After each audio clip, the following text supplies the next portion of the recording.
الصلاة والسلام عليك يا حبيب الله. الصلاة والسلام عليك يا نبي الله.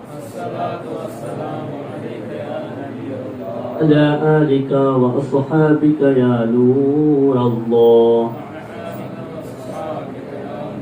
صلى الله تعالى عليه وسلم. میرے پیارے آقا صلی اللہ تعالیٰ علیہ وسلم کی پیارے دیوانوں، اللہ رب العزت کا بے پناہ احسان ہے، کا کرم ہے کہ مولا تعالیٰ نے ہم سبوں کو نماز مغرب کے بعد علم دین کی اور ذکر کی اس مجلس میں آنے، بیٹھنے، سننے اور سیکھنے کی سعادت نصیب فرمائی۔ دعا ہے کہ مولا تعالیٰ ہم سب کی یہاں پر حاضری کو قبول فرمائے۔ آئیے ہم اپنے محفل پاک کا آغاز تلاوت قرآن سے کرتے ہیں۔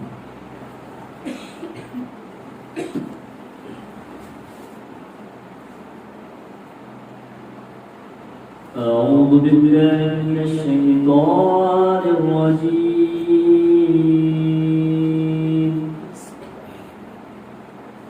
بسم اللہ الرحمن الرحیم۔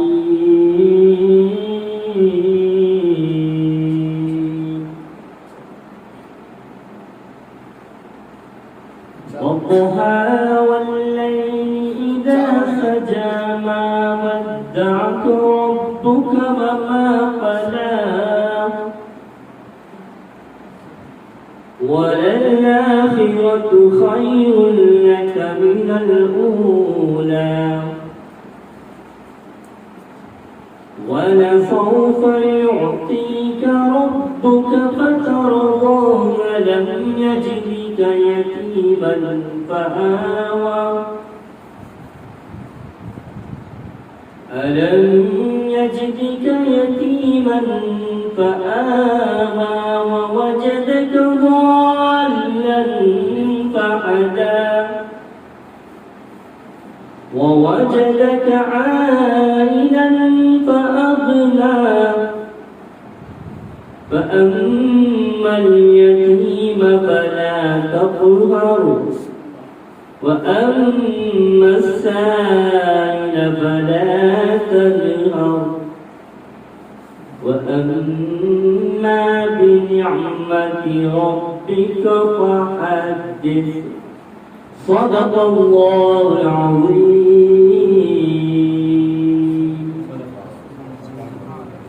فهي الصلاة والسلام عليك يا رسول الله. الصلاة والسلام عليك يا حبيب الله. الصلاة والسلام عليك يا نبي الله. وعلى آلك وأصحابك يا نور الله. صلى الله تعالى عليه وسلم. میں آپ کو دو شیف پڑھاتا ہوں، آپ سب میرے ساتھ مل کے پڑھنے کی کوشش کریں۔ اور اس کی فضیلت یہ ہے کہ جب بندہ اس درود مبارکہ کو شام میں پڑھے تو صبح تک اس کے نام اعمال میں درود مبارکہ پڑھنے کا ثواب لکھا جاتا ہے، اور جب بندہ اس درود مبارکہ کو صبح میں پڑھے تو شام تک اس کے نام اعمال میں درود و سلام پڑھنے کا ثواب لکھا جاتا ہے۔ اور اللہ کے رسول صلی اللہ تعالی علیہ وسلم ارشاد فرماتے ہیں، جس نے مجھ پر ایک مرتبہ درود پڑھا اللہ تعالیٰ اس کے نام اعمال میں 10 نیکیاں لکھ دیتا ہے اور اس کے 10 گناہوں کو مٹا دیتا ہے اور اس کے 10 درجات کو بلند فرماتا ہے۔ آپ سب میری طرف توجہ کریں، میں لگا دوں، کیونکہ فرمایا گیا دودھ، خوشبو اور تکیہ جب کوئی دے تو اسے منع نہ فرمائے۔ دودھ، خوشبو اور تکیہ، یہ 3 چیزوں کو منع نہیں کہا۔ وہ دے رہے تھے تو اس لیے میں نے لے لیا، کیونکہ ایک دنوں برکت والی چیز ہے تکیہ، کیونکہ تکیہ دیا جاتا ہے آپ کی عزت افزائی کی۔ اب جس طرح آج آپ کے گھروں، آپ گھروں پہ کوئی آتے تو آپ کرسی دیتے ہیں بیٹھنے کے لیے، اب تو کرسی میں تو تکیہ فکس ہو جاتا ہے پہلے سے، لیکن پہلے کا معاملہ ایسا تھا کہ تکیہ بالخصوص دیا جاتا تھا۔ تو ان 3 چیزوں کو یاد رکھیں، بات آ گئی تو آپ تو پریشان ہو رہے تھے کہ ڈھکن لگائے وغیرہ، تو میں بتا دیا 3 چیزیں: دودھ، خوشبو، تکیہ. یہ 3 چیزیں اگر کوئی دے تو اس کو منع نہیں کرنا چاہیے. بہت سارے لوگوں کی عادت ہوتی ہے کہ دودھ نہیں پیتے ہیں، کم سے کم برکت کے لیے ایک گھونٹ تو پی لینا چاہیے، برکت پی لینا چاہیے. یہ تینوں برکت والی چیزیں. اللہ تعالیٰ ہم سب کو عمل کی توفیق عطا فرمائے. تو یہ درود مبارکہ کے تعلق سے اللہ کے رسول صلی اللہ علیہ وسلم ارشاد فرماتے ہیں، درود مبارکہ کی فضیلت ہے کہ جو شخص مجھ پر 1 مرتبہ درود پڑھتا ہے تو اللہ تعالیٰ اس کے نام اعمال میں 10 نیکیاں عطا فرماتا ہے، 10 نیکیاں لکھ دیتا ہے، اور اس کے 10 گناہوں کو مٹا دیتا ہے، اور اس کے 10 درجات کو بلند فرماتا ہے. یہ 1 مرتبہ درود السلام پڑھنے کی فضیلت ہے. تو آپ بتائیں کہ جو شخص صبح سے لے کے شام تک اور شام سے لے کے صبح تک درود مبارکہ پڑھتا ہے یا پڑھنے کا اسے ثواب عطا کیا جاتا ہو، تو آپ اندازہ لگائیں وہ کتنا ہوگا. ہم شاید اندازہ نہیں لگا سکتے. آئیے میرے ساتھ مل کے پڑھیے: اللہم صلی علی سیدنا و مولانا محمد فی افضل کلامنا. اللہم صلی علی سیدنا و مولانا محمد فی اوسط کلامنا. اللہم صلی علی سیدنا و مولانا محمد فی آخری کلامنا. بہت آسان ہے، یہاں تک کہ سب کو آتا ہے. اللہم صلی علی سیدنا مولانا محمد، یہاں سب کو آتا ہے. آپ پہلی مرتبہ جب پڑھیں گے تو فی افضلی کلامنا ملانا، دوسری مرتبہ پڑھیں گے فی اوسطی کلامنا ملانا، جب تیسری مرتبہ پڑھیں گے تو فی آخری کلامنا ملانا.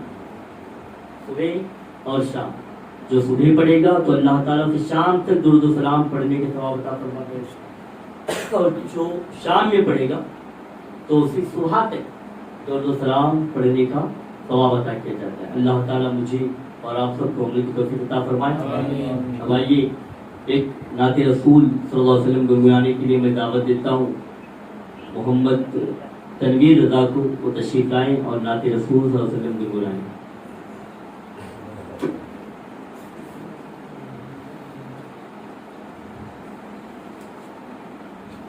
السلام علیکم ورحمۃ اللہ وبرکاتہ.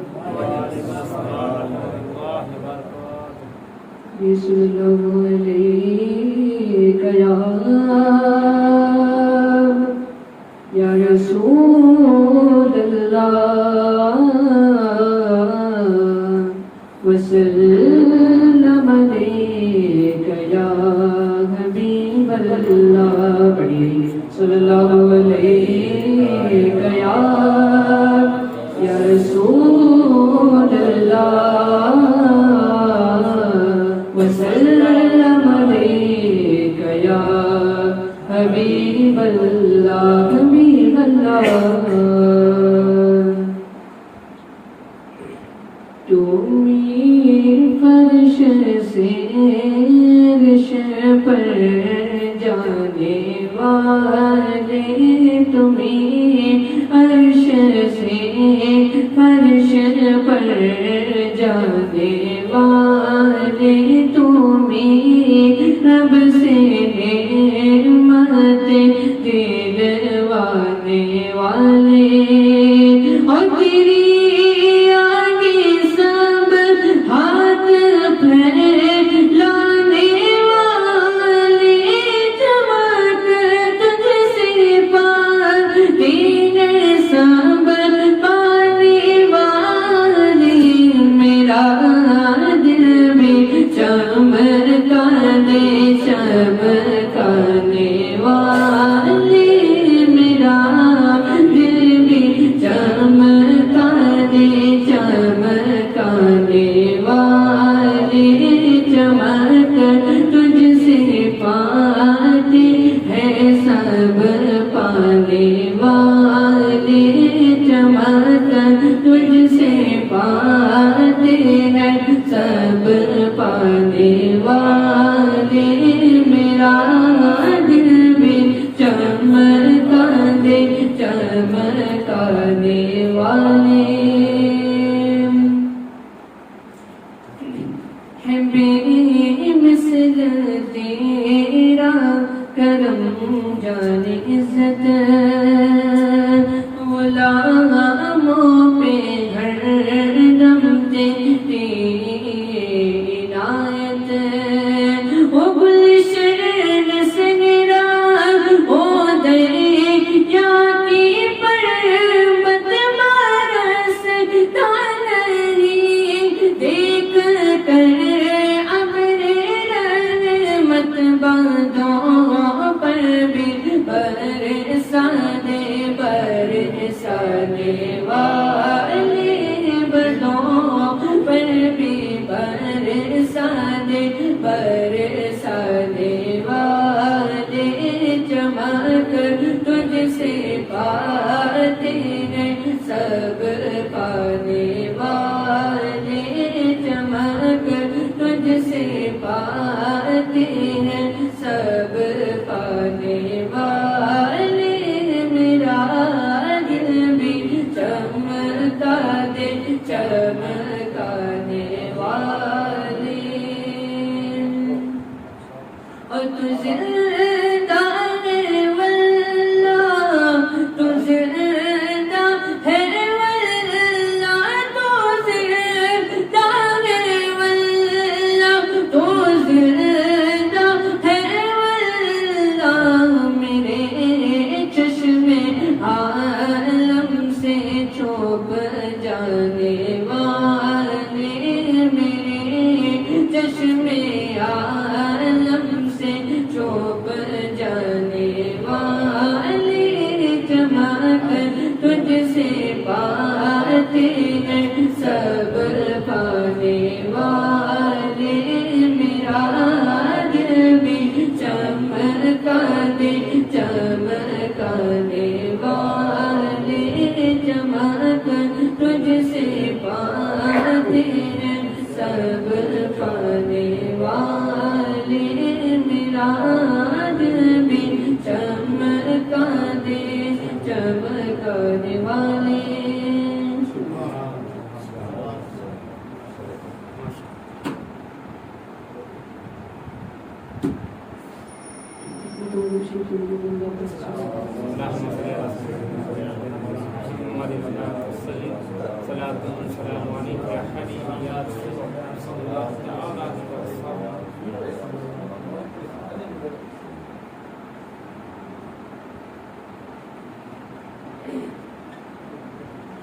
تو کو جا تو کو جا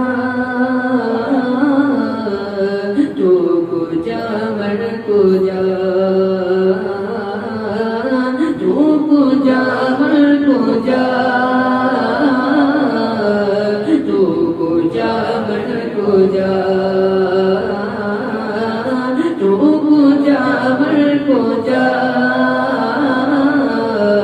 تو کو جا کو جا تو امیر ہر میں فقیر رجوا تو امیر ہر میں فقیر رجوا تیرے گر اور یہ لب میں طلب ہی طلب تیرے گر اور یہ لب میں طلب ہی طلب تو عطا ہی عطا تو کو جا کو جا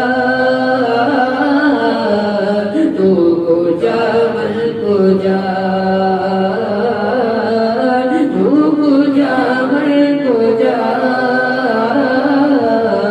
تو کو جا کو جا الہام ہے جامع تیرا الہام ہے جامع تیرا الہام ہے جامع تیرا آئی ماما ہے تیرا ممبر تیرا عرش بری ممبر تیرا عرش بری یا رحمت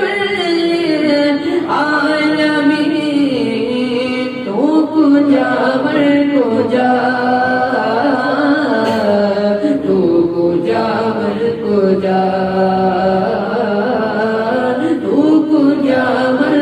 جا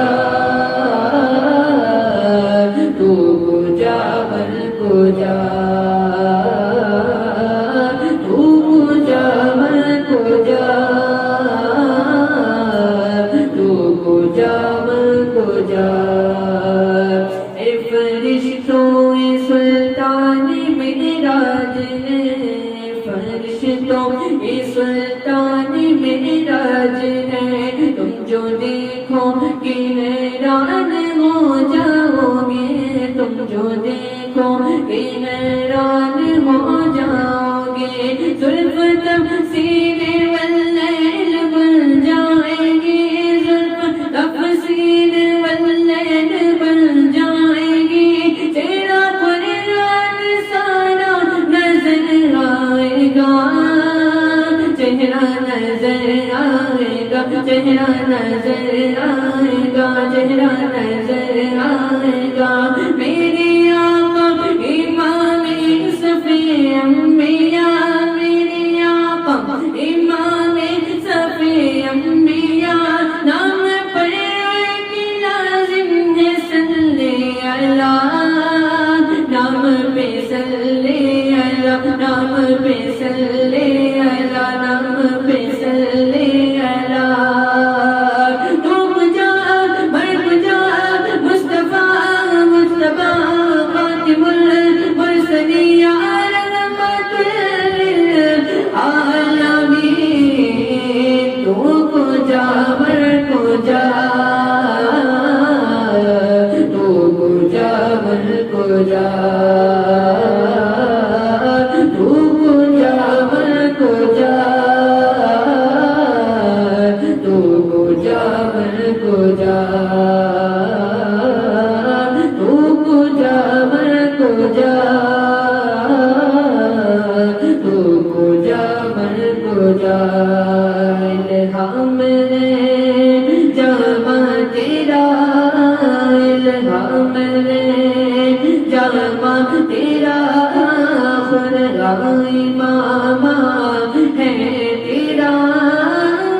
آپ لوگ قریب قریب آئے سامنے چیزیں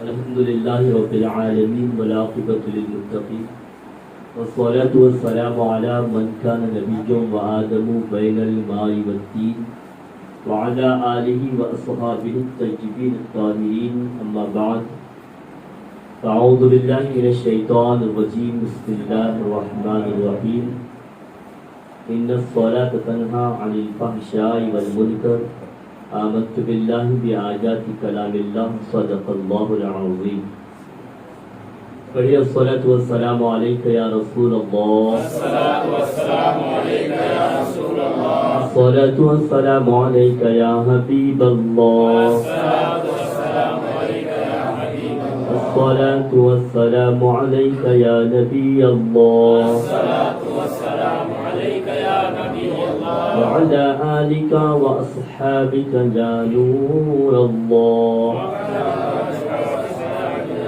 صلى الله تعالى عليه وسلم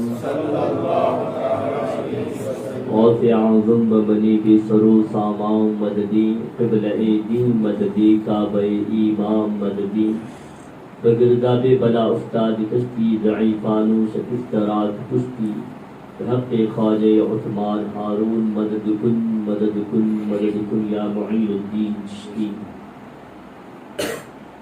کام وہ دے لیجئے تم کو جو راضی کرے ٹھیک ہو نام رضا تم پہ کروڑوں درود، اتباع مصطفیٰ پر رکھ ہمیں ثابت قدم، اتباع مصطفیٰ پر رکھ ہمیں ثابت قدم، شاہ قمر خان رضائے مصطفیٰ کی واسطے۔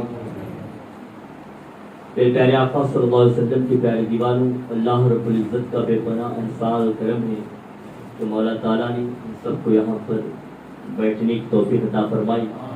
جس آئے کریمہ کی تلاوت کو میں نے شرف حاصل کیا، اس کے تعلق سے کچھ معروضات پیش کرنے سے قبل حسب فرمائش پہلے کچھ نعتیہ کلام ہو جائے۔ آپ تو ابھی سنتے رہے تھے ماشاءاللہ بڑی پیاری آواز میں، اور مجھے بھی فرمایا گیا کہ نعت شریف پڑھیں، کہ پہلے نعت شریف ہوگی پھر اس کے بعد انشاءاللہ بات ہوگی انشاءاللہ۔ تو سب مل کے پہلے قصیدہ بردہ کی چند اشعار پڑھتے ہیں اور پھر ایسے آگے بڑھیں گے۔ سب میرے ساتھ مل کر پڑھنے کی کوشش کریں اور پوری توجہ کے ساتھ مدینہ پاک کی طرف لو لگاتے ہوئے پڑھیں، کیونکہ یہ قصیدہ بردہ وہ ہے جو مقبول بارگاہ خدا اور رسول ہے۔ قصیدہ بردہ یہ مقبول بارگاہ خدا اور رسول ہے، تو اس کی برکتوں سے اچھے اچھوں کی بگڑی بن گئی، تو اس نیت سے پڑھیں کہ اللہ تعالی ہماری بھی بگڑیوں کو بنا دے۔ صلی اللہ علیہ یا رسول اللہ وسلم علیہ یا حبیب اللہ، پڑھیے صلی اللہ علیہ یا رسول اللہ وسلم علیہ یا حبیب اللہ، مولاي صل وسلم دائما ابدا على حبيبك خير الخلق كلهم، مولاي صل وسلم دائما ابدا على حبيبك خير الخلق كلهم، صلى الله على محمد صلى الله عليه وسلم، صلى الله على محمد صلى الله عليه وسلم، محمد سيد الكونين والثقلين، محمد سيد الكونين والثقلين والفريقين من عرب ومن عجم، مولاي صل وسلم دائما ابدا على حبيبك خير الخلق كلهم، يدينا الامير الله فلا اذن بر في قولي لا منه ولا نعم، مولاي صل وسلم دائما ابدا على حبيبك خير الخلق كلهم، صلى الله على محمد صلى الله عليه وسلم، صلى الله على محمد صلى الله عليه وسلم، هو الحبيب الذي ترجى شفاعته، هو الحبيب الذي ترجى شفاعته لكل هاد من الأخبار مقتدم، مولاي صل وسلم دائما أبدا على حبيبك خير الخلق كلهم، صلى الله على محمد صلى الله عليه وسلم، صلى الله على محمد صلى الله عليه وسلم، ثم الرضا عن أبي بكر وعن عمر، ثم الرضا عن أبي بكر وعن عمر وعن علي وعن عثمان الكرم مولاي صل وسلم دائما أبدا على حبيبك خير الخلق كلهم صلى الله على محمد صلى الله عليه وسلم صلى الله على محمد صلى الله عليه وسلم يا ربي بالمصطفى بلغ مقاصدنا يا ربي بالمصطفى بلغ مقاصدنا يا ربي بالمصطفى بلغ مقاصدنا واغفر لنا ما مضى بقي الكرم مولاي صل وسلم دائما أبدا على حبيبك خير الخلق كلهم صلى الله على محمد صلى الله عليه وسلم صلى الله على محمد صلى الله عليه وسلم مولاي صل وسلم دائما أبدا على حبيبك خير الخلق مولاي صل وسلم دائما أبدا على حبيبك خير الخلق مولاي صل وسلم دائما أبدا على حبيبك خير الخلق كلهم مولاي صل وسلم دائما أبدا على حبيبك خير الخلق كلهم سبحان الله یا شب بنو کرم جن ہے یا شب بنو کرم جن ہے سب کی بگڑی بنانا تیرا کام ہے سب کی بگڑی بنانا تیرا کام ہے تو کرے خاک کی نام میرا کام ہے تو کرے خاک کی نام میرا کام ہے ہر قدم پہ اٹھانا تیرا کام ہے ہر قدم پہ اٹھانا تیرا کام ہے تیرے قدموں میں آنا تیرا کام ہے قدموں میں آنا تیرا کام ہے قسمت میں جگانا تیرا کام ہے عاشق بنو ہو کرم کی نظر سب کی بگڑی بنانا تیرا کام ہے سب کی بگڑی بنانا تیرا کام ہے تیرے قدموں میں آنا تیرا کام ہے قسمت میں جگانا تیرا کام ہے قسمت میں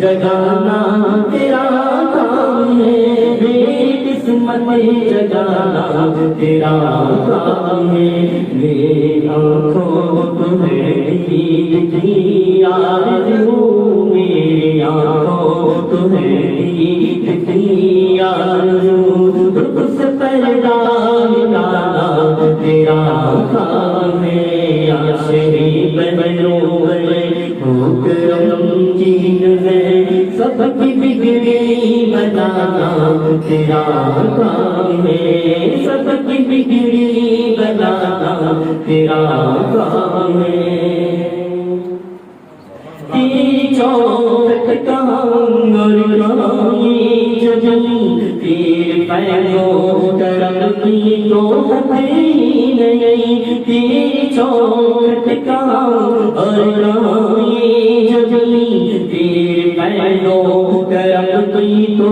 نہیں تیرے پیروں کرم کوئی تو نہیں جس کو دنیا میں نہ کوئی اپنا کہے جن کو دنیا میں نہ کوئی اپنا کہے ان کو اپنا بنانا تیرا کام ہے ان کو اپنا بنانا تیرا کام ہے یا شہید بہر ہو کرم کی نظر یا شہید بہر ہو کرم کی نظر سب کی بگڑی بنانا تیرا کام ہے سب کی بگڑی بنانا تیرا کام ہے ہو گئی خاک گرنا میرا کام ہے ہو گئی خاک گرنا میرا کام ہے ہر قدم پہ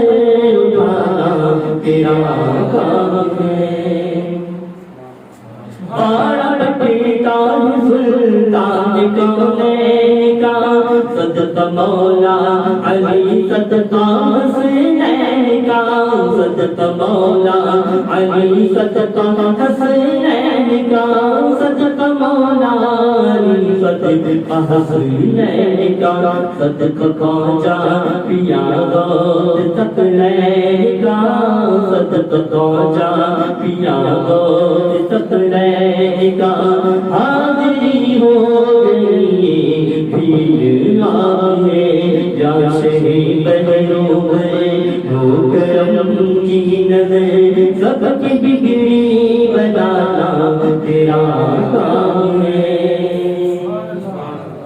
میرا دل میرے دل میں تیری یاد کا راز ہے ذہن تیری تصور کا محتاج ہے میرے دل میں تیری یاد کا راز ہے ذہن تیری تصور کا محتاج ہے ذہن تیری تصور کا محتاج ہے ایک نگاہیں کرم ہی میری راج ہے ایک نگاہیں کرم ہی میری راج ہے راج میری نبھانا تیرا کام ہے راج میری نبھانا تیرا کام ہے تو شیعیت ہے ثنا خان کا ذکر کرتا رہے تیرے فیضان کا ذکر کرتا رہے تیرے فیضان کا تو شیعیت ہے ثنا خان کا ذکر کرتا رہے تیرے فیضان کا ذکر کرتا رہے تیرے فیضان کا تیری نعتیں سنانا میرا کام ہے تیری نعتیں سنانا میرا کام ہے سن کے کلمہ بلانا تیرا کام ہے سن کے کلمہ بلانا تیرا کام ہے یا شہید بہنوں میں ہو کرم کی نظر سب کی بگڑی بتانا تیرا کام ہے تو کرے خاک جینا میرا کام ہے تو کرے خاک جینا میرا کام ہے ہر قدم پر اٹھانا تیرا کام ہے ہر قدم پر اٹھانا تیرا کام ہے ہر قدم پر اٹھانا تیرا کام ہے الصلاة والسلام عليك يا رسول الله الصلاة والسلام عليك يا حبيب الله الصلاة والسلام عليك يا حبيب الله الصلاة والسلام عليك يا نبي الله الصلاة والسلام عليك يا نبي الله وعلى آلك وأصحابك يا نور الله صلى الله تعالى عليه وسلم میرے پیارے آقا صلی اللہ علیہ وسلم کی پیارے دیوانوں اب نعت سے بات کی طرف بڑھتے ہیں کیونکہ وقت اجازت نہیں دیتا کہ اور آگے پڑھا جائے، پھر دو جگہ کے اذانوں کا بھی سلسلہ شروع ہو جاتا ہے۔ ہو گیا کیا؟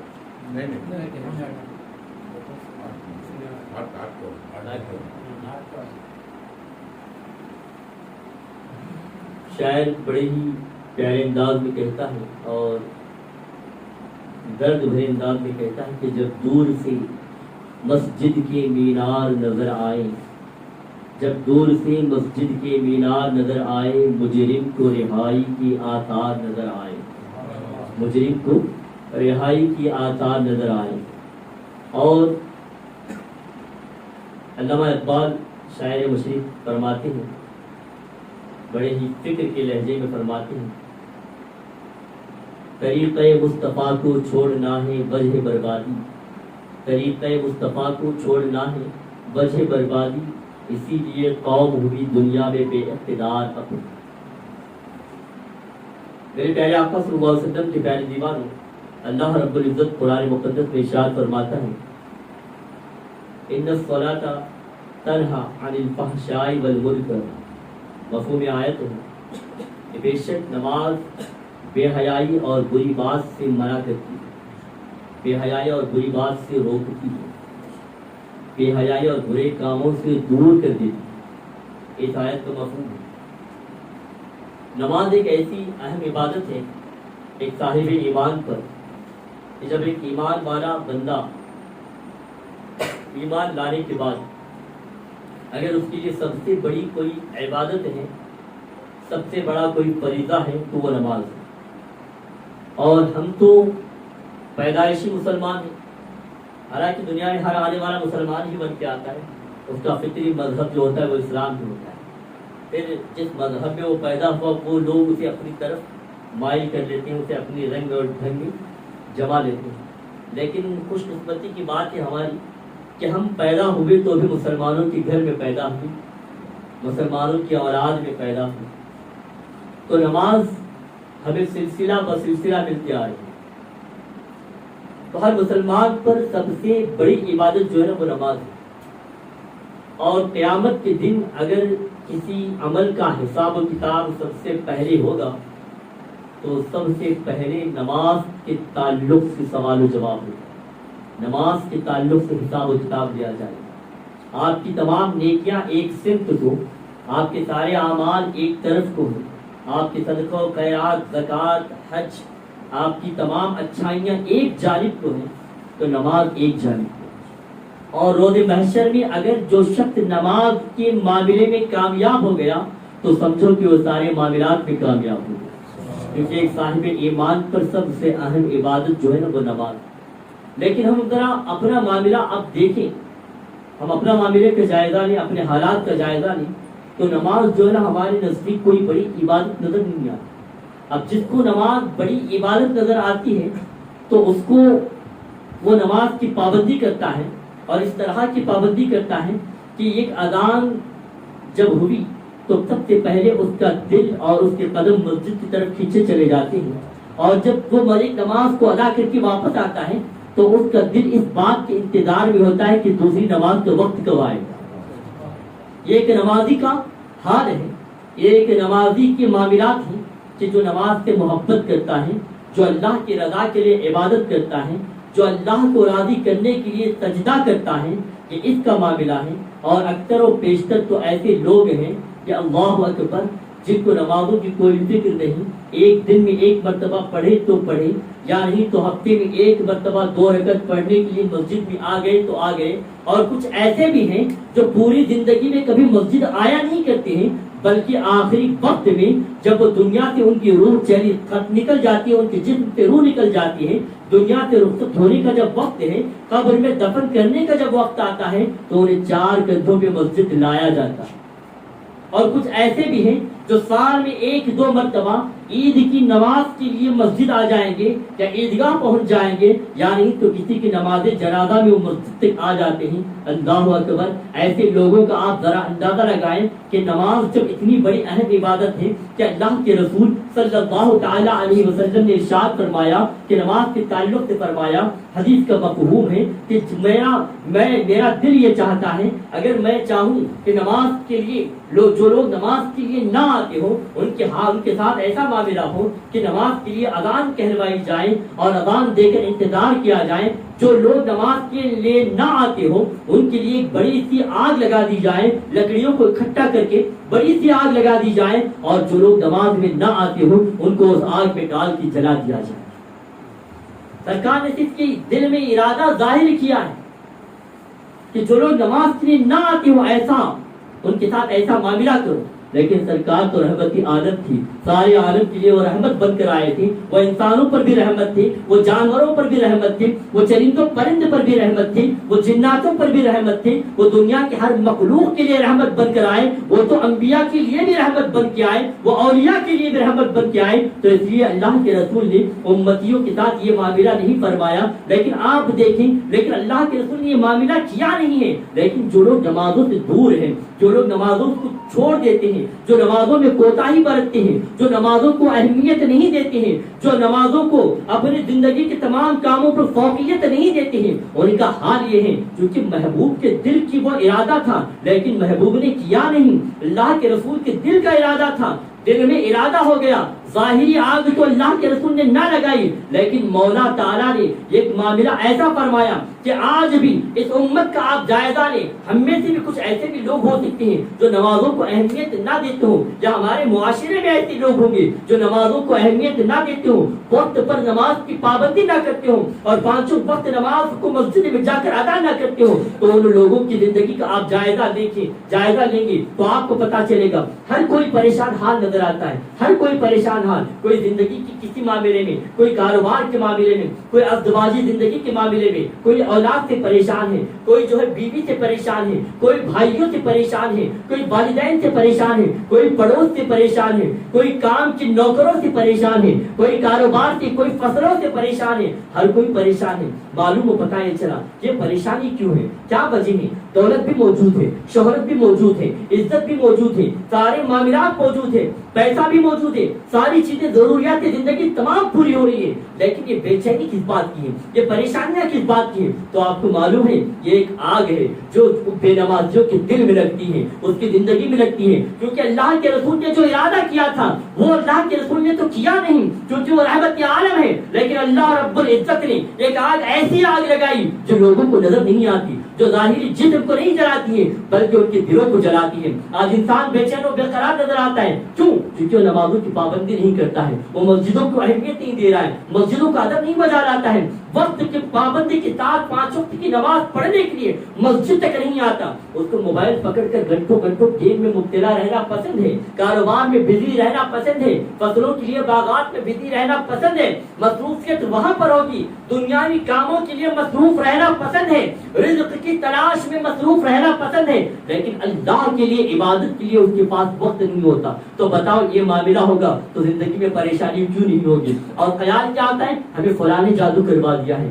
ہمیں فلاں نے کچھ کروا دیا ہے، ہمیں فلاں نے کچھ کروا دیا ہے، لیکن کیا کبھی یہ سوچا تمہیں جادو کرانے والا کیوں کرے گا؟ کیا ہر کسی کو یہی معاملہ ہے؟ 100 میں سے 90% لوگوں کو یہی معاملہ کہ ہمیں فلاں نے کرا دیا، ہمیں فلاں نے کروا دیا۔ ارے بھائی پہلے تم اپنا جائزہ تو لو کہ فلاں نے کروایا ہے یا تم نے خود کروا بیٹھا ہے۔ یہ آگ کسی اور نے نہیں لگائی ہے بلکہ یہ آگ خود بے نمازی نے لگائی ہے، اپنے گھر میں، اپنی زندگی میں، اپنے کاروبار میں یہ آگ لگی ہے۔ تو جانتے ہیں آپ نماز کی اہمیت ہمارے بزرگوں نے کس طرح دی ہے؟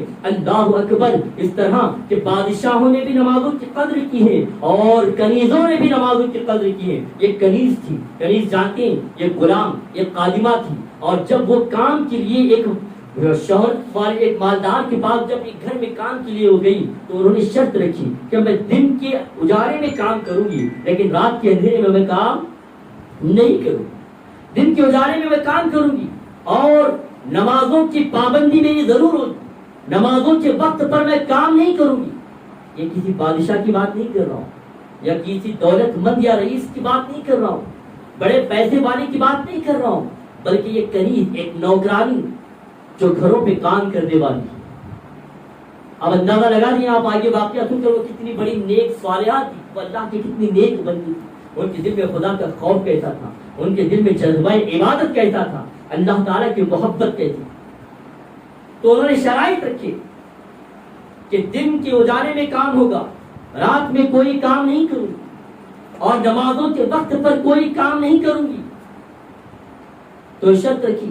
تو جب وہ کام میں لگی رہی، ایک وقت ایسا آیا کہ جب وہ رات میں اللہ رب العزت کی بارگاہ میں سجدہ ریز تھی، عبادت میں مشغول تھی، عبادت میں مصروف تھی، تو رب تعالیٰ کی بارگاہ میں وہ عرض کر رہی تھی، اے مولا میں کیا کروں، میں تو پوری طرح تیری عبادت نہیں کر سکتی، میں پورے وقت تیری عبادت نہیں کر سکتی، کیونکہ دن کے اجالے میں دن کے اجالے میں میرا جو دنیا کا مالک ہے اس کی نوکری کرتی ہوں، اس کے گھر میں خدمت کرتی ہوں، اور جب رات کا اندھیرا ہوتا ہے تو مولا تو میرا حقیقی مالک ہے، میں تیری عبادت کے لیے کھڑی ہو جاتی ہوں. اے مولا مجھے معاف فرما دے کہ میں پوری طرح تیری عبادت نہیں کر سکتی، پورا وقت میں تیری عبادت نہیں کر سکتی. جب وہ یہ دعائیں کر رہی تھی، ایسی دعائیں کر رہی تھی، تو اچانک یہ معاملہ ہوتا ہے کہ جو گھر کی مالکن تھی، مالکن گھر کی دروازے سے باہر جھانکتی ہے. جو نوکرانی کا کمرہ تھا، کمرے کی جانب کیا دیکھتی ہے کہ کمرہ پوری طرح نور سے روشن ہو چکا ہے،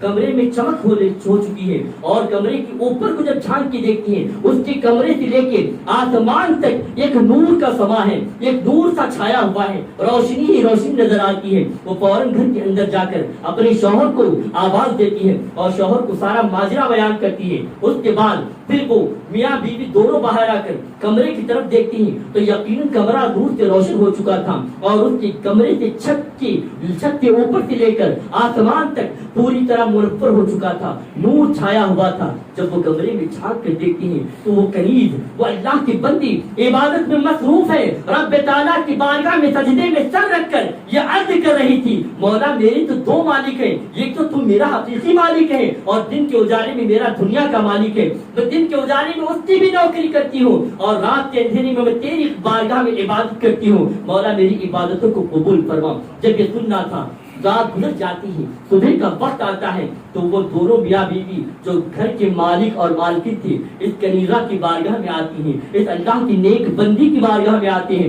آنے کے بعد عرض کرتے ہیں، ہم نے آپ کو رات کے معاملے میں دیکھ لیا ہے کہ آپ رب کی بارگاہ میں عبادت کر رہی تھی، رب کی بارگاہ میں آپ اس طرح عرض کر رہی تھی، اور آپ کا پورا کمرہ نور سے روشن ہو چکا تھا، آپ کی کمرے سے لے کے آسمان تک نور چھایا ہوا تھا. اب ہم آپ کو آزاد کرتے ہیں، کیونکہ اس وقت غلاموں کا، باندیوں کا معاملہ تھا. جو کسی کی کنیز رہتی ہے، غلام رہتی، وہ ہمیشہ اسی کی ہوتی ہے جب تک کہ وہ آزاد نہ کر دے، کیونکہ وہ خریدے ہوئے غلام ہوتے تھے. تو وہ کہتے ہیں دونوں، ہم نے آپ کو آج سے آزاد کر دیا، بس آپ پورا وقت اللہ کی عبادت کریں. تو وہ کنیز کہتی ہیں، وہ اللہ کی نیک بندی کہتی ہیں، وہ صالحہ بندی کہتی ہیں، کیا آپ نے رات کا ماجرا دیکھ لیا ہے؟ کیا آپ نے رات کو میری عبادتوں کا معاملہ دیکھ لیا ہے؟ کیا آپ نے وہ سارا منظر دیکھ لیا اور میرے اور رب کے درمیان کی باتوں کو آپ نے سن لیا؟ تو وہ کہتے ہیں کہ ہاں ہم نے سن لیا. تو فوراً وہ اللہ کی نیک بندی آسمان کی طرف منہ کرتی ہیں اور کہتی ہیں، مولا جب یار کے درمیان کا یہ راز تھا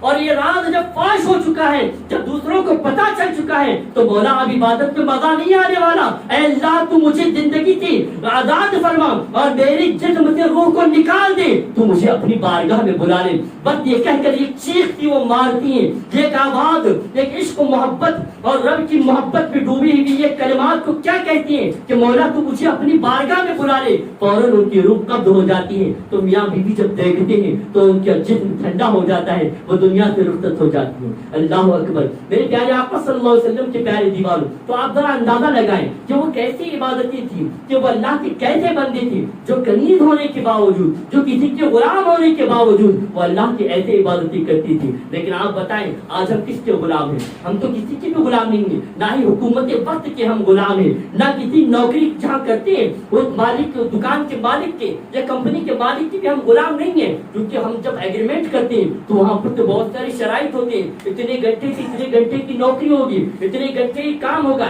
اتنی سیلری دینی پڑے گی، ٹرانسپورٹیشن کا چارج دینا پڑے گا، میڈیکل کا معاملہ پیش کرنا پڑے گا، انشورنس کروانا پڑے گا، فلاں بہت ساری شرائط و کنڈیشن کے بعد ہم نوکری کے ایگریمنٹ پر سائن کرتے ہیں، یہ معاملہ ہے۔ ہم تو کسی کے غلام نہیں ہیں، ہم تو اپنی مرضی کے مالک ہیں۔ بندہ 500 روپے بھی کماتا ہے تو اپنی مرضی کا مالک ہے، جی چاہے تو کام پہ جاتا ہے ورنہ گھر پہ آرام کر لیتا ہے نا، ہر کوئی اسی طرح کا معاملہ ہے۔ ہم کسی کے غلام نہیں ہیں، ہم پر کسی کا روب و دبدبا بھی نہیں ہے، اور ہمیں عبادتوں سے روکنے والا بھی کوئی نہیں۔ تو آپ ذرا اپنا جائزہ لیں، محاسبہ کیجئے، ہمیں جب کوئی روکنے والا نہیں ہے تو ہماری غیرت کو کیا ہوا؟ جو رب ہمیں پورا وقت دیا ہے، جو وقت کا بھی مالک ہے، اس رب کی عبادت کرنے کے لیے ہمارے پاس وقت نہیں ہوتا۔ اللہ اکبر۔ جانتے ہیں آپ، یہ تو کنیز کا معاملہ تھا، بادشاہوں کا بھی یہ عالم تھا کہ وقت کے بادشاہ بھی ایسے تھے، اللہ اکبر، وہ کبھی نمازوں کو قضا نہیں کرتے تھے۔ حضرت سلطان محمود غزنوی درشی پڑھیے، اللہم صلی علی سیدنا مولانا محمد وعلی آلہ وصحبہ وبارک وسلم دائما ابدا، الصلاۃ والسلام علیک یا سیدی یا حبیبی یا رسول اللہ وعلی آلہ وصحبہ یا نور اللہ صلی اللہ علیہ وسلم۔ حضرت سلطان محمود غزنوی جو بادشاہ گزرے، جانتے ہیں وہ بادشاہ تھی، وقت کے بادشاہ وقت، تو ان کی عبادت کا عالم یہ تھا کہ کبھی ان کا تکبیر اولا سے انہوں نے نماز ان کی چھوٹی نہیں۔ بادشاہ وقت، یہ تو میں جو بھی بتا رہا تھا کنیز غلاموں کا معاملہ تھا، لیکن بادشاہ بھی ایسے ہوتے تھے کہ وہ ان کی ایک وقت کی نماز بھی تکبیر اولا سے نہیں چھوٹتی، اس طرح وہ نمازوں کی پابندی کرتے، اور ان کا روزانہ کا یہ مشغلہ تھا کہ وہ روزانہ رات میں 1000 مرتبہ اللہ کے رسول کی بارگاہ میں درود و سلام کے نذرانہ پیش کرتے۔ تو یہ بادشاہوں کا معاملہ تھا، بادشاہ ہو کر بھی وہ عبادتوں کی پابندی کرتے تھے، اور کنیز اور غلام ہو کر بھی وہ عبادتوں کی پابندی کرتے تھے۔ اور آج ہمارا معاملہ، جو ہم میں مال کی کمی والے ہیں، ہم تو کسی کے غلام نہیں ہیں، اور جو مالدار ہیں وہ تو بادشاہ وقت بھی نہیں ہیں۔ اور آپ جانتے ہیں حضرت سیدنا سرکار خواجہ غریب نواز رحمت اللہ تعالی علیہ روزانہ رات میں 300 رکعت نفل نماز ادا کیا کرتے۔ خواجہ ہندوستان کے ولیوں کے سردار، درشی پڑھیے، اللہم صلی علی سیدنا مولانا محمد وعلی آلہ وصحبہ وسلم دائما ابدا، الصلاۃ والسلام علیک یا رسول اللہ۔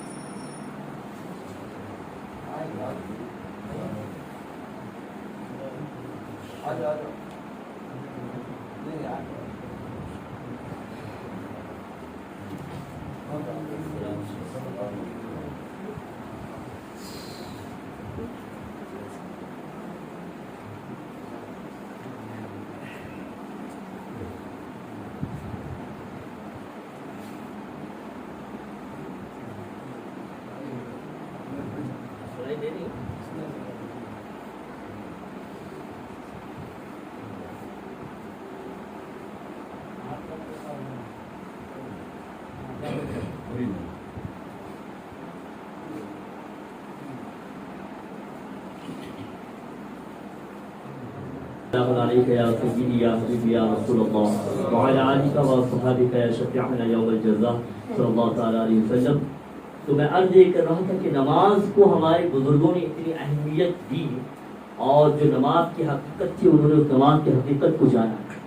جو اللہ کے نیک بندے جن کی دعائیں قبول ہوتی تھی، اور جو اگر مٹی کو چھو لے تو مٹی سونا بن جائے، اگر وہ کسی مردے پہ ہاتھ پھیرتے تو مردہ زندہ ہو جائے، بیمار کے جسم پر ہاتھ پھیرتے تو بیمار کو شفا مل جائے، اور اگر کسی کے حق میں دعا کر دے تو اس کی بگڑی بن جائے، کسی کافر کو وہ دعوت دین دے تو فوراً کافر ان کی دعوت پر اسلام کو قبول کر لے۔ اور جو حضرت خواجہ غریب نواز جنہوں نے ہندوستان کی سرزمین پر 90 لاکھ سے زائد کفاروں کو کلمہ پڑھا کر مسلمان بنا دیا، ایسے اولیاء اللہ بھی عبادت کو اور نماز کو بالخصوص اتنی اہمیت دیتے تھے کہ کبھی ان کی ایک وقت کی نماز بھی قضا نہیں ہوتی تھی۔ تو بتاؤ ہمارے پاس کیا ہے؟ ہم کون ہیں؟ کیا آج ہماری دعائیں قبول ہو رہی ہیں؟ ہر کسی کی زبان پہ، اکثر لوگوں کی زبان پہ یہی شکوہ ہوتا ہے کہ دعائیں قبول نہیں ہو رہی، دعائیں قبول نہیں ہو رہی، اور عاملوں کا تو اتنا بازار گرم ہے کہ یہ عامل کے پاس کا یہ کام نہیں ہو رہا ہے تو کوئی دوسرے عامل کو تلاش کر لو. اب یہاں پہ یہ تعویذ کام نہیں کرنی، اس حضرت کی تعویذ کام نہیں کرنی، دوسرے حضرت کے پاس چلتے. اور یہاں تو عاملوں کی بات ہے، ابھی تو اولیاء کے مزارات کا بھی معاملہ ہو گیا، وہ مزار پہ قیامت نہیں ہو رہی ہے، ابھی دوسری مزار کی تلاش کرو. ابھی تو اتنا بھانپ رہے ہیں لوگ، اتنا کھول رہے ہیں کہ اولیاء کی کرامت کو بھی یہ جانچنے لگے. جب اولیاء کی کرامت، یہاں کرامت نہیں ہو رہی ہے، وہاں کرامت نہیں ہو رہی، یہاں دعا قبول نہیں ہو رہی، یہ اولیاء اللہ کرم نہیں کر رہے، تو جب اتنی بڑی آنکھوں میں تمہارے آنکھوں میں اتنا بڑا پاور ہے تو تم کتنے بڑے ولی ہو گئے؟ سوچنے کی بات ہے نا، ہر جگہ کا یہ معاملہ ہے. جب اللہ کے ولیوں پر عبادت معاف نہیں تو ہمارے پاس کیا ہے کہ ہماری دعائیں، ہم مستجاب الدعوات ہے کہ ہم دعا کسی کی بھی حق پہ کرتے دعا قبول ہو جائے؟ کیا ہمارے ہاتھوں میں وہ پاور ہے کہ بیمار پہ ہاتھ پھیرتے تو شفا مل جائے؟ کیا ہمارے پاس یہ معاملات ہیں کہ ہم مردے کے لیے مردے کو ٹھوکر کوئی مار دے تو مردہ اٹھ کے کھڑا ہو جائے؟ ایسا نہیں، ہم تو گنہگار ہیں. جب وہ نیک ہو کر اللہ کے مقبول بندے ہو کر نمازوں کو ترک نہیں کرتے تھے تو ہم کس امید پر نمازوں کو ترک کرتے؟ آپ کو معلوم ہے اللہ کے رسول صلی اللہ تعالی علیہ وسلم ارشاد فرماتے ہیں جو شخص ایک وقت کی نماز کو جان بوجھ کر ترک کرتا ہے اس نے کفر کیا، اس نے کفر کیا. اور کئی ائمہ نے تو فرمایا کہ وہ کافر ہو گیا، کئی ائمہ نے فرمایا. لیکن مذہب حنفی کے نزدیک یہ ہے کہ وہ کفر کی حد تک پہنچ گیا. تو اب ذرا اندازہ ایک وقت کی نماز، اب ذرا سوچو جو شخص روزانہ 5 وقت کی نمازوں کو ترک کر دیتا ہے اس کا معاملہ کیا ہے. تو نماز بہت اہم عبادت ہے، بہت ہی اہم اور بہت بڑی عبادت ہے. اور اللہ کے رسول صلی اللہ علیہ وسلم ارشاد فرماتے ہیں کہ جو شخص ایک وقت کی نماز ادا کرتا ہے، اور تو اللہ رب العزت ایک وقت کی نماز جب وہ ادا کرتا ہے تو فجر کی نماز اگر کسی نے ادا کی تو ظہر کی نماز کے وقت آنے تک وہ جب نماز ظہر کو ادا کرتا ہے تو فجر اور ظہر کے درمیان کے گناہوں کو اللہ معاف فرما دیتا ہے. اور جب بندہ عصر کی نماز ادا کرتا ہے تو ظہر سے عصر کے درمیان کے گناہوں کو اللہ تعالیٰ معاف فرما دیتا ہے. جب بندہ مغرب کی نماز ادا کرتا ہے تو عصر اور مغرب کے درمیان کے گناہوں کو اللہ تعالیٰ معاف فرما دیتا ہے. اور جب بندہ نماز عشاء کو ادا کرتا ہے تو مغرب اور عشاء کے درمیان کے گناہوں کو اللہ تعالیٰ معاف فرما دیتا ہے. اور جب بندہ نماز فجر کو ادا کرتا ہے تو عشاء اور فجر کے درمیان کی جو گناہ ہیں اللہ رب العزت ان تمام گناہوں کی مغفرت فرما دیتا ہے، گناہوں کو بخش دیتا ہے. تو نماز ایسی عبادت ہے کہ ایک نماز دوسرے نماز کے درمیانی گناہوں کو معاف کروانے کا ذریعہ ہے، ہمارے گناہوں کی بخشش کا ذریعہ نماز ہے. اور جانتے ہیں اللہ کے رسول صلی اللہ تعالی علیہ وسلم ارشاد فرماتے ہیں کہ جب مجھے کبھی بے چینی اور بے قراری ہوتی ہے تو میں وضو کر کے نماز پڑھ لیتا ہوں تو میرے دل کو سکون مل جاتا ہے. ارے جو انبیاء کے بھی امام ہیں، جن کے صدقے سے ہمیں عبادت ملی، جن کے صدقے میں ہمیں نماز ملی، وہ نبی اس طرح عبادت کرتے تھے، اس طرح عبادت کرتے تھے، ایسا قیام ان کا ہوتا تھا کہ ان کے پیروں میں برم ہو جاتا تھا، پیر میں سوج آ جاتی تھی. اور ان کی اس معاملے کو اللہ تعالیٰ قرآن میں فرماتا ہے محبوب تھوڑا آرام بھی کر لیا کرو. جن کی عبادتوں کو دیکھ کر رب فرماتا ہے محبوب تھوڑا آرام بھی کر لیا کرو. تو ان کی عبادت کا عالم کیا ہوگا؟ جو نبی اس امت کے گناہوں کو بخشوانے والے ہیں، جو نبی اس امت کے گنہگاروں کی شفاعت فرمانے والے ہیں، جس نبی کے صدقے میں ہمیں ساری کائنات ملی، جس نبی کے صدقے میں تمام نعمتیں ملی، وہ نبی ایک وقت کی نماز کو ضائع نہیں کرتے. ہم پر تو 5 وقت کی نماز کو پڑھ دیں، لیکن جاتی ہے اللہ کے رسول پر 6 وقتوں کی نماز پڑھ. جب وہ نبی امام الانبیاء ہو کر نماز نہیں چھوڑے تو ہم کون ہیں؟ ہماری حقیقت کیا ہے کہ آج ہم نمازوں کو بے فکری سے ضائع کر دیتے ہیں؟ جانتے نمازوں کو چھوڑنا کتنا برا کام ہے، بے نمازی کتنا برا انسان ہے. جب حضرت سیدنا موسیٰ علیہ نبینا علیہ الصلوۃ والتسلیم کوہ طور پر رب تعالیٰ کی بارگاہ میں کلام کرنے کے لیے جانے لگے تو بہت سارے لوگوں نے اپنے اپنے سوال پیش کی کہ آپ اللہ تعالیٰ کی بارگاہ میں میرے لیے یہ دعا کیجئے، رب تعالیٰ کی بارگاہ سے مجھے یہ نعمت دلوائیے، میرا فلاں کام ہے، میری فلاں بیماری شفا ہو جائے، میرا یہ معاملہ پورا ہو جائے. تو وہاں پہ انسان بھی اپنی فریادیں پیش کر رہے تھے اور جانور بھی وہاں پہ اللہ تعالیٰ کی بارگاہ میں اپنی فریادیں پیش کرنے کے لیے حضرت موسیٰ کلیم اللہ علی نبینا علیہ الصلوۃ والتسلیم کی بارگاہ میں حاضر ہوئے. تو وہاں پر خنزیر بھی آیا.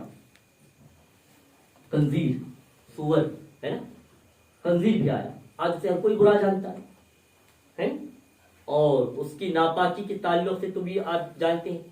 دور سے ہی آپ ارے آ گیا خنزیر آ گیا، کسی کی گاڑی کو بھی دھکا لگ جائے خنزیر کا تو وہ تو اتنا مرحوس محسوس کرتا ہے کہ ابھی تو گاڑی کو بھی بیچنی پڑی. کئی کسی کی گلیوں میں سے گزر گئے یا گھر کے آنگن میں سے گزر گیا، پہلی فصل پہ پانی وہاں پہ ڈالا جاتا ہے. اس طرح کرا دور سے ہی دیکھ خنزیر ہے.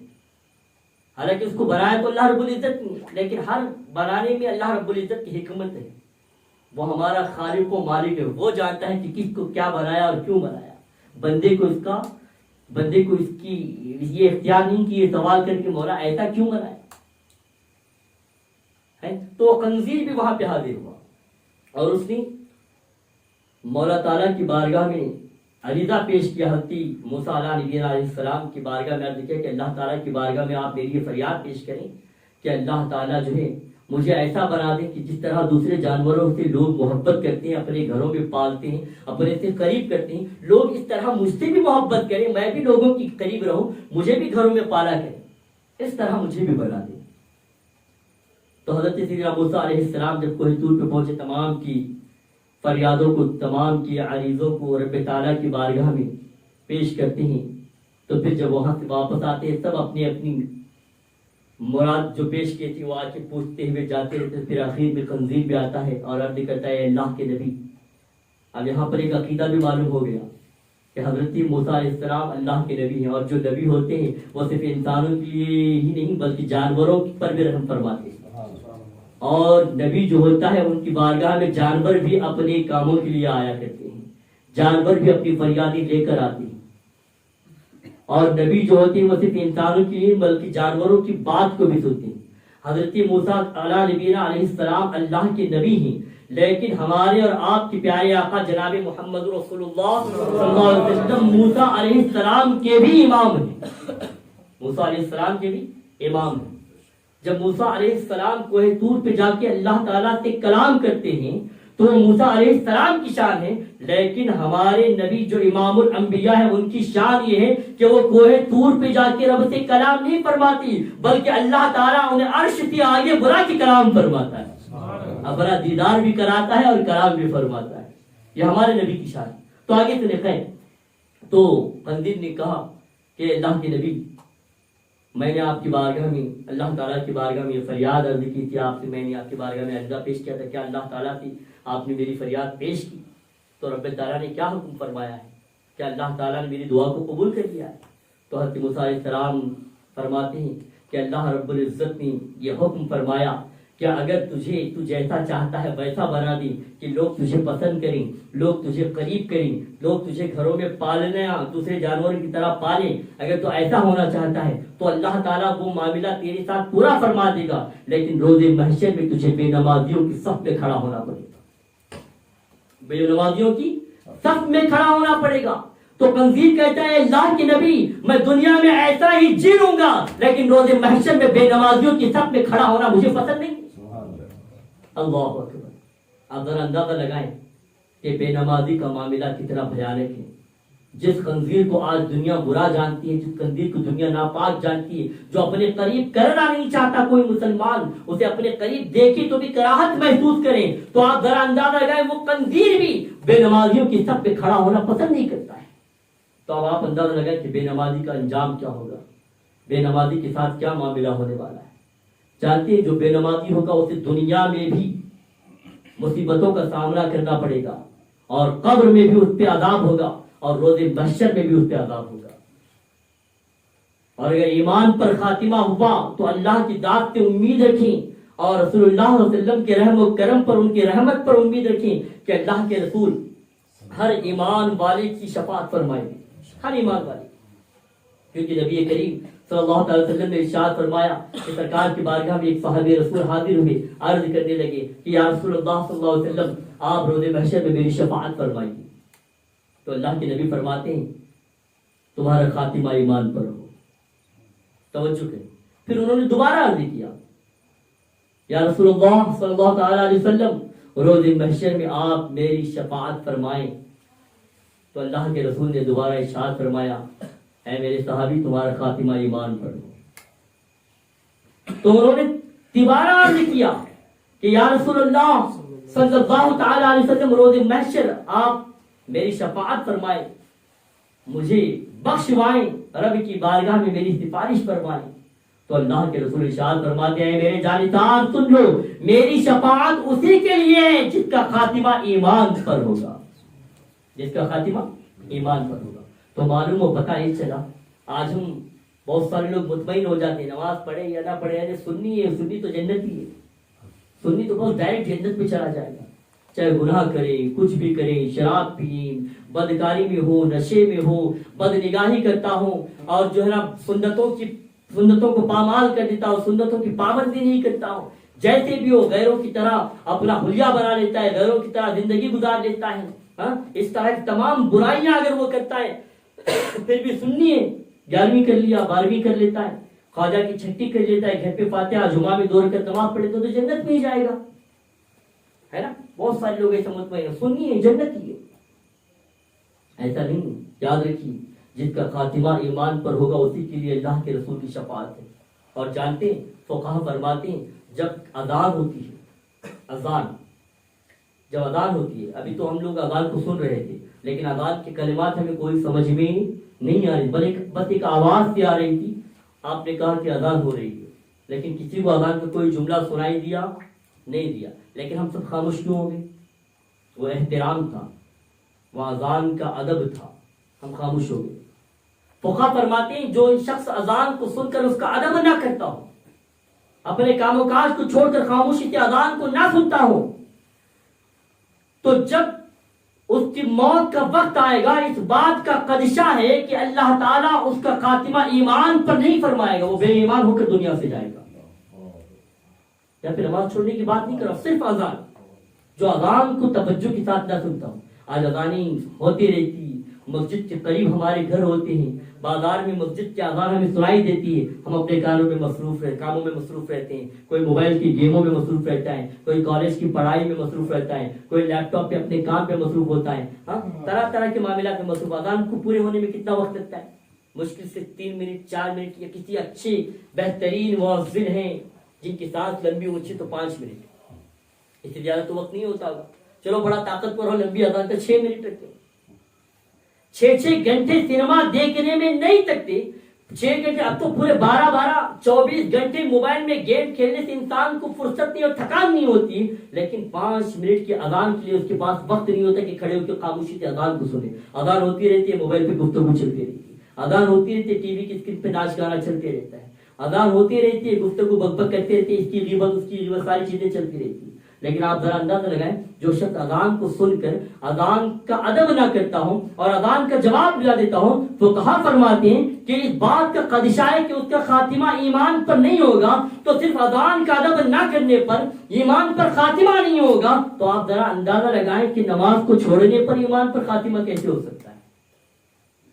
تو اس لیے نمازوں کی پابندی کریں، اپنے اولاد کو بھی نمازوں کی تربیت کریں، اپنے گھر کی خواتین کو بھی نماز کے لیے دعوت دیں، اور نہ پڑھتی ہوں تو تنبیہ کریں، زور ڈالیں نماز پڑھنے پر، زور ڈالیں. آپ کی کوئی گھر کی خواتین اگر کوئی بات نہ مانتی تو آپ ناراض ہو جاتی ہے، تو زندگی کا عام معاملہ ہے، ناراض ہوتے کہ بات نہیں کریں گے 1-2 دن، ہے نا، یا 2-3 گھنٹے، تاکہ بیوی مان جائے. یا بچوں سے بھی ناراضگی کا اظہار کرتے، بچہ اچھے مارکس نہیں دیا، اسکول پہ چھٹی کر لیا تو بچوں سے والدین بات نہیں کریں گے، یہ عام معاملہ ہے. لیکن کیا کبھی آپ نے ایسا کیا ہے کہ بچہ ایک وقت کی نماز کو چھوڑ دیا تو آپ نے اس سے منہ موڑ لیا؟ کیا کبھی ایسا ہوا ہے کہ بیوی نے ایک وقت کی نماز کو جان بوجھ کے قضا کر دیا تو آپ نے اس سے منہ موڑ لیا؟ ایسا ہوتا ہے؟ ہوتا بھی ہوگا، نہیں ہوتا بھی ہوگا زیادہ تر، لیکن کوشش یہ کریں نماز پر آپ توجہ دیں. ہماری نماز درست ہے تو ساری چیزیں درست ہیں، کیونکہ اللہ کے رسول فرماتے ہیں قرۃ عین فی الصلاۃ، نماز میری آنکھوں کی ٹھنڈک ہے. جب اللہ کے رسول کا کوئی امتی نماز پڑھتا ہے تو جانتے ہیں محبوب کریم آقا کی آنکھوں کی ٹھنڈک پہنچتی ہے. اور اللہ کے رسول فرماتے ہیں الصلاۃ عماد الدین، نماز دین کا ستون ہے. اور فرمایا گیا کہ جو انسان نماز کو چھوڑ دیتا ہے اس نے دین کو ڈھا دیا، اس نے دین کے ستون کو گرا دیا.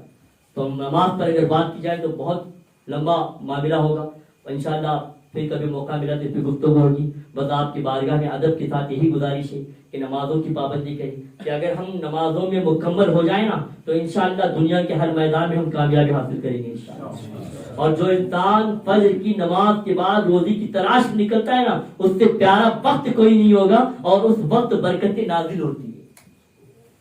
آپ اپنے زندگی کا ایک ٹائم بنا لیجیے، فجر کی نماز پڑھیں، نماز کے بعد اپنی روزی روٹی کے لیے نکل جاؤ، کام و کاج کے لیے، پھر رات میں جلدی سو جائیں.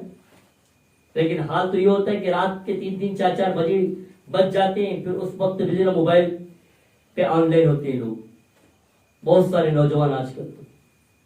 پھر فجر کی نماز کہاں پر؟ 10 بجے ہونے کے بعد آنکھیں کھلے، جس کو کالج جانا ہے، اور کالج کی بڑی فکر ہوتی ہے، اسکولوں کی بڑی فکر ہوتی ہے.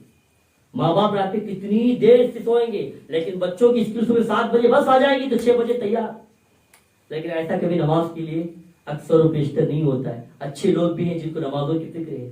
دعا ہے کہ اللہ تعالیٰ مجھے اور آپ سب کو نمازوں کی فکر عطا فرمائے اور صحیح طریقے سے پابندی کے ساتھ اس کے وقتوں پر ہر نماز کو ادا کرنے کی توفیق عطا فرمائے. مسجد میں باجماعت نماز ادا کرنے کی توفیق عطا فرمائے. میرے کہنے اور آپ کے سننے میں کسی قسم کی خطائیں لفظیں کا صدر انسان کو مولا تعالیٰ اپنے حبیب علیہ السلام کی صدقے میں معاف فرمائے. اور جو کچھ بھی میں نے کہا سب سے پہلے مجھے اور آپ سب کو عمل کی توفیق عطا فرمائے. آمین ثم آمین بجاہ النبی الکریم. وما علینا الا البلاغ. السلام علیکم ورحمۃ اللہ وبرکاتہ.